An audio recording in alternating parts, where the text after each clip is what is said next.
Hello, I'm back again and I'm ready to read from you The Duchess of Gloucester. We're on the 5th chapter, and in this chapter, we're going to talk about her time at boarding school, and it's going to explain more about her time at the Bowhill house and boarding school. In this chapter, the Duchess of Gloucester, as a young girl, is at the age of 6. So, but these are short chapters. Before I go on and talk about that, I'm just going to remind you that she was married to George and Marina's third child, who was Prince Henry. He was the Duke of Gloucester, and he outlived all his other brothers. I think, with the exception of David, who passed away in the 1970s, but he outlived George VI. He outlived Prince George, who died in an airplane accident. He was set to return to serve for a very long time in the army until David abdicated, and then Prince Henry, being the next eldest brother, had to step up. And he had to step up and start helping out and assisting his brother, King George the Sixth, who had become monarch.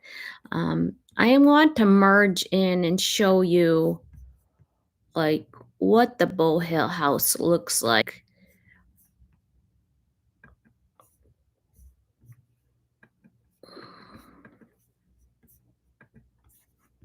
And I'm just going to show you.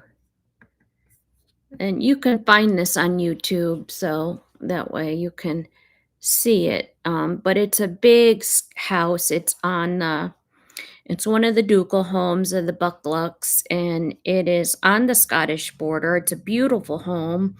It was built in 1708 by the Lord Bowhill, and it eventually ended up in the hands in 1747 to the second Duke of Buccleuch. So, and then it passed down to the Buccleuchs during that time. It's a historic home, which we've already talked about how those beautiful historic homes, they cost a lot to maintain now, and they open them up to the public. So it's a beautiful home. It's on the Scottish border, so here.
And that's how it is when you visit those homes, or when you go to England or Scotland and you see these big, beautiful homes. I had an opportunity to visit Dunrobin Castle, some other homes, and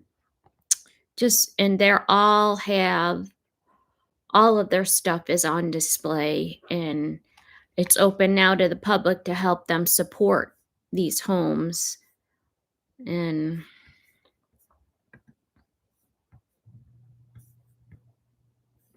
So that's how that is.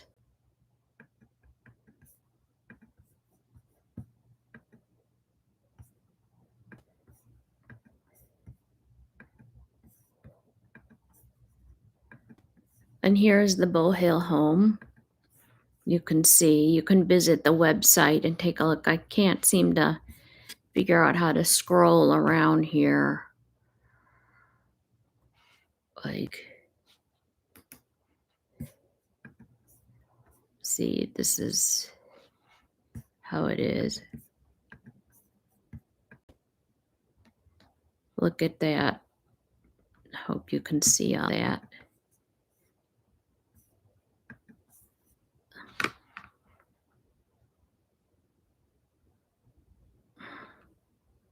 But those are the homes right there. The Bowhill house, the booklet collection. I mean, their sister properties, Dumland Rig Castle, Dumfries and Galloway, the Dalkeith Palace. I mean, imagine being a child growing up, seeing these homes. I mean, it's just growing up, rotating from house to house. It's just amazing. So, and that's this is gonna be about Alice. She's age 6. So I'll go ahead and get started. Chapter 5, Boarding School. It certainly made us more appreciative of home, the joy of holidays, amply compensating for all the boredom of the long and seemingly endless terms. Bowhill and Drumlanrig serve as hospitals from the outset of the war, which meant that we spent Christmas and Easter at Boughton, where we were entertained by a regiment of Scottish horse and camped in the park in August and September at the lodge in Langholm. Up till that time, only male members of the family had gone to Langholm, since it was used exclusively as a shooting lodge. But now that it had to serve as a holiday house, we all were crammed in. The building consisted of a large dining room and a drawing room and many small bedrooms, with an additional tin hut in the back, containing 4 bedrooms and a bathroom, where younger members of the party were quartered if necessary. Except for the small town of Langholm, with its wool and tweed mills, there was nothing but moorland for miles around. Growths abound in their thousands, so officers on leave were welcome to come and shoot. Most keepers and estate workers had left to join the army, so Sybil and I were commandeered to beat and load, each being given a wise old Labrador for picking up the birds. Mine was called Alice, which seemed rather a mistake. Luckily, she made it slightly less confusing by only answering to Ulyss. Excuse me. During a day's shooting, one walked miles, struggling in and out of peat hags and trudging through heather as high as one's knees. Maybe it was this that made me such an indefatigable walker. Forever after that, there was an unusual number of growths during these wars. On one occasion, when loading for an elderly crack shot, I marked down the position of over 80 fallen birds at a single drive on the back of an envelope. Andrew Smith, the head keeper, was our guide and master. A well-respected figure in the neighborhood and lifelong friend of many of the guests who came to stay over the years, his wife was a wonderful cook. Many were the memorable tea parties were enjoyed in their cottage. There were 3 fell ponies at Langholm called the Blacken and the Grayen and the Brownin, which were used to carry the hampers of dead game and sometimes to provide a lift for old or infirm guests who found the walking too tiring. On non-shooting days, Andrew Smith, who was a knowledgeable naturalist, used to lead us out riding on these animals. Often such expedition would last for the day. during which we would probably call in one or the other of the tenant farmers scattered around the estate. They and their wives would give us a warm welcome and something good to eat and drink. On one day, the blacken, to receive his carrot, suddenly jumped the railing around his paddock with the case of ease of a roe deer. How splendid, explained Mary. Now we can take him hunting. And in the years following the war, when the hunt was again in full swing, I would ride him regularly late in the season up in the hill country he knew so well. He loved it as much as I did, never tiring or refusing a jump or a stumbling over the sheep drains which abounded on the difficult ground. He instinctively recognized bogs, stopping to paw the ground and snort so as to let me know to give him his head and find his own way around. Often we would end up the day deep in the moors, 12 or more miles from home, with me quite lost. But I always knew that with a loose rein, he would be unerringly find the way back home without a moment of hesitation. Out of the season, he lived at Bowhill, pulling the mowing machine or taking household washing to and from Selkirk, a truly remarkable animal that lived to a good old age of 30 or more.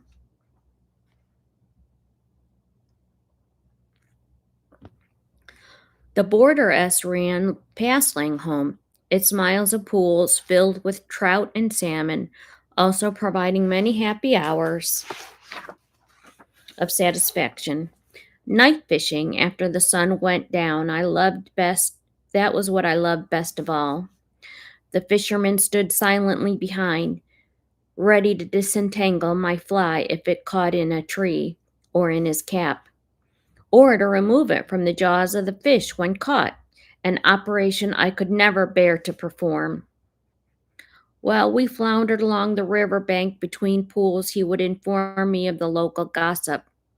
I should have preferred silence, with the occasional hoot of an owl, but did not like to tell him so.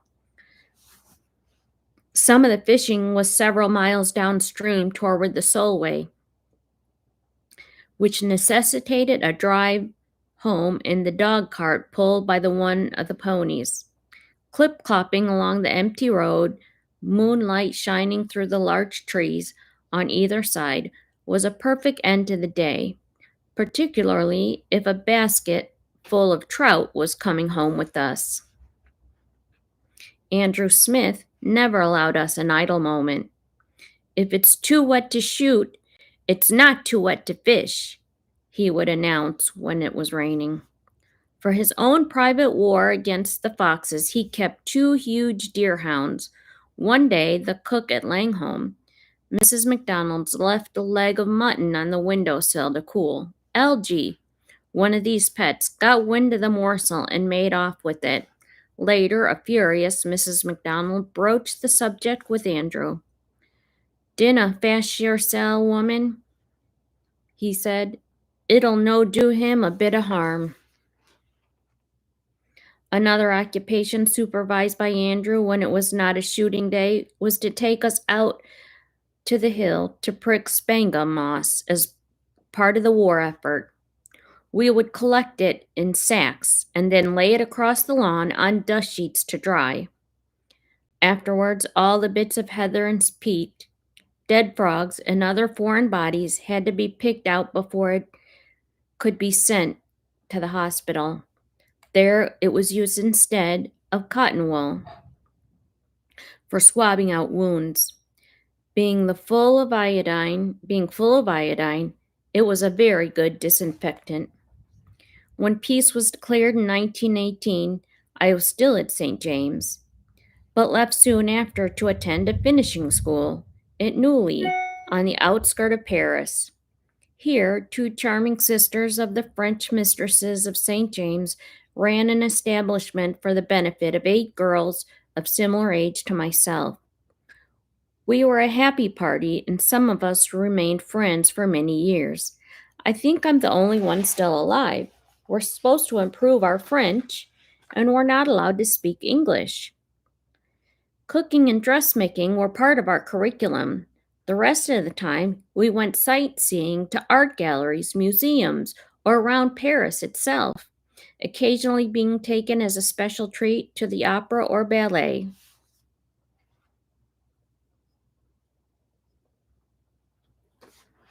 I saw Pavlova in Swan Lake and was lastingly impressed. The only disagreeable aspect of these outings was the journey on the metro. The reek of garlic among the pushing crowds I found quite nauseating. After several months of this delightful existence with the Mademoiselle Delpierre in the Rue Charles Lafayette, I returned to England, supposedly ready to burst forth into the world of debutantes and coming out dances. Apart from having accompanied my mother on one occasion when she took the waters at Aix les Brains, this had been my first day abroad. By 1916, we had moved to 2 Grosvenor Place. After the war ended, my grandfather's tradition of taking a box for the Eton v. Harrow cricket match at Lord's was resumed. For 2 days of the match, enough lunch for 150 guests, many of them ravenous schoolboys, was packed in ice caves and transported daily to the ground. On these occasions, the kitchen maid had to be up at 4 a.m. to hack the ice blocks with pickaxes so that the caves would be bedded in at least 100 weight of ice chips for the journey. An iceman delivering blocks to the houses twice a day. In hot weather, ice would be consumed at a rate of 1,000 weight in a week. The first sitting of the Lord's lunch was for Eton boys on their own. When they left, they were each tipped £1 by my father.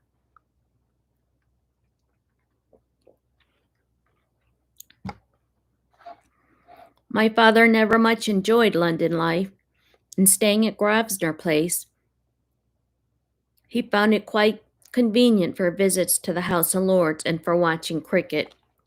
He seldom went to the club and was apt to sit for hours by a downstairs window at home, playing patience as he worked on the speeches he was always being called upon to deliver.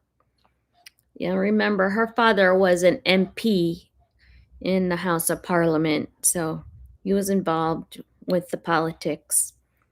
One day, passing on a bus, I overheard 2 young men in front of me betting on each other as to whether or not the old bloke would be in the window playing patience.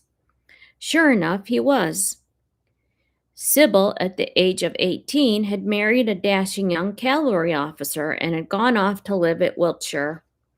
I missed her and all the fun she brought with her. Her many friends, who greatly enlivened the rather quiet and melancholy atmosphere of our new London home. Very shy and rather plump, I made a miserable debut at a dance at Windsor for Princess Mary's birthday. Uncomfortably squeezing into a white satin frock, Prince Henry was ill at the time and had to miss the occasion. Not that I noticed. I was far too preoccupied with my own anxieties and spent most of the evening behind a pillar. Attendance at endless deb dances ensued. I thought them dreadful. There was always a chaperone, if not one's mother, then one's maid, who had to wait in the cloakroom. The degree to which one had to be chaperoned knew scarcely any bounds. Some cousins, the Lovelaces, lived just around the corner from us in London, but even for their tea parties we had to be dropped and picked up by a maid. The footman would spoil the fun with his dreadful announcements upon her arrival. This descents, with cakes and tea and lemonade for refreshment. We were popular during the war while rationing still applied. Mothers invariably accompanied their daughters to dances. The girls would be handed a dance card that they often filled with lots of bogus names to make it look as if they were booked up in case someone boring came along searching for a partner.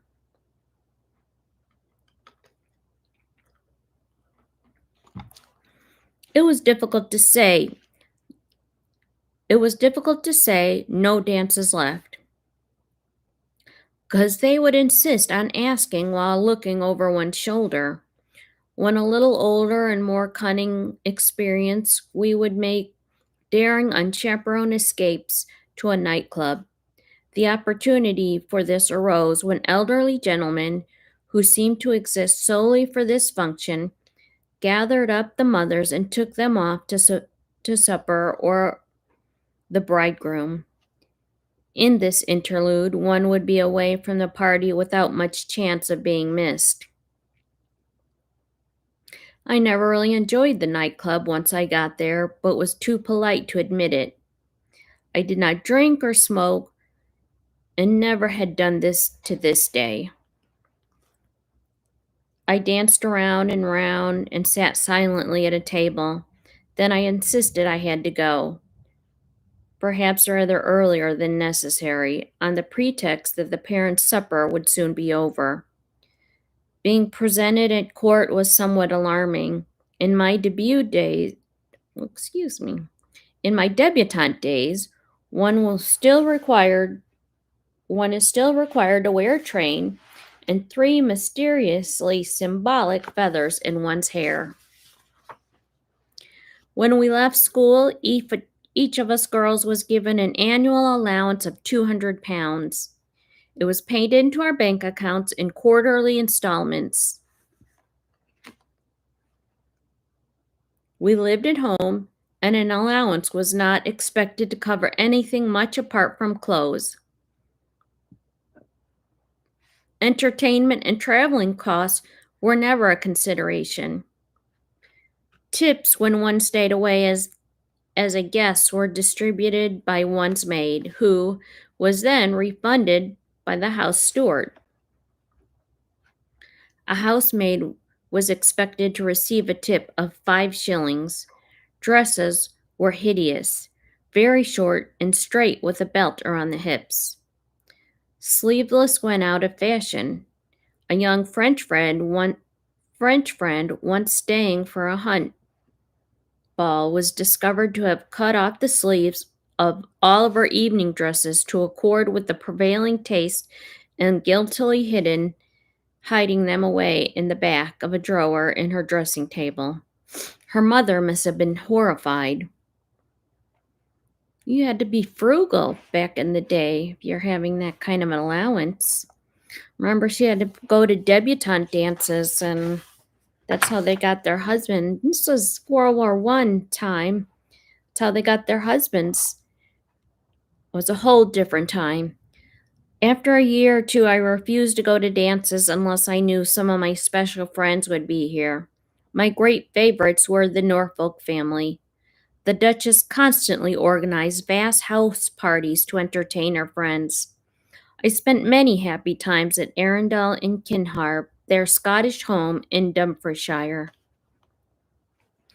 The major events of the season was Ascot, Wimbledon, Goodwood, and were much as they are today, though Wimbledon then had only 2 courts.